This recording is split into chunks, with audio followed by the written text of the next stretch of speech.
Hey everyone, how's it going? It's Steve. Today I'm going to talk about double action versus single action. If you're new to the whole gun thing, or maybe you've never really known for some reason, I'm going to explain what single action is, what double action is, what double action only means, what single action only means, and all that. I'm going to cover that. The pistols I'm going to be using for, just as an example, is a Taurus PT1911 and a CZ75B. So as you can see, both of the guns are safe. I had them open for you there. So basically what single action means is that this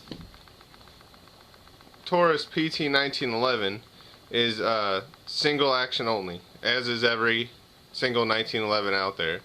It's the way that the pistol is designed. So what that means is that I can pull this trigger all day long, but nothing is going to happen. It's not going to make the gun go off. It's not going to actuate the hammer. Until I actually cock it back myself, then it will fire. So I have to physically cock this back for it to fire the gun. Now keep in mind, after you cock it one time, you're gonna obviously fire around. The slide is gonna cycle, and it's gonna recock that hammer for you.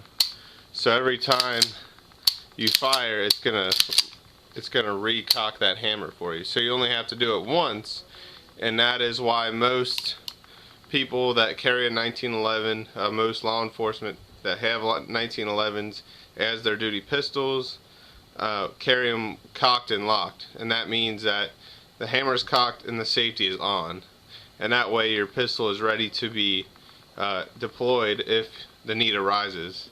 All you have to do is click that safety off and do what you need to do. So that's single action only.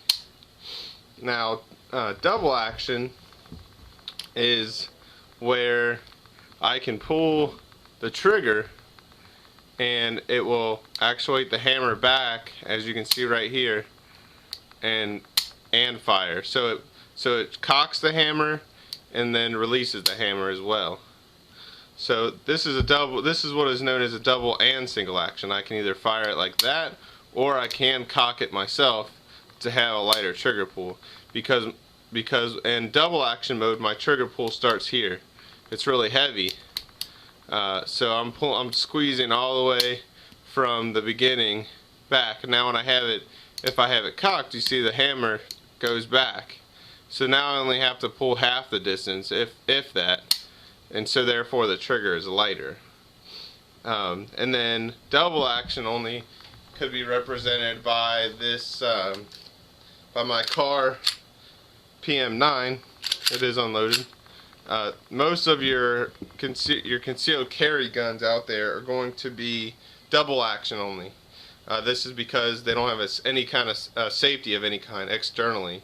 Some do. I know the M&P shield does, and actually some of the car PM9s made for Massachusetts have external safety. But many of them do not. Your Kel-Tec PF9 doesn't. This does not. I think Ruger's LCP does, and some other guns, but a majority of your concealed carry pistols, especially the 380s, are not going to have a safety. So what they do to negate that, to make the gun safer, is give you a double action only and a fairly heavy trigger pull, just like many revolvers. Revolvers don't have safeties, and all they have is that very long trigger pull. Some revolvers though are double and single action, where you have to cock the hammer every time to shoot a revolver, unlike a single action only 1911. So this is double action only. No matter what happens, I cannot cock the hammer, I cannot do whatever. It's always going to be a long, heavy trigger pull for me, and so that's just the way that concealed carry firearms go. It just helps, make sure that you don't accidentally shoot somebody. I know a lot of law enforcement units do not use a single action only gun like a 1911 because the trigger is so light. you're looking at like a 3 or 4 pound trigger versus a 6 or a 7 pound trigger. Just a heavier trigger gives you some extra time to make sure that your threat is a threat, and to make sure that the target you want to engage is for sure the target that needs to be engaged.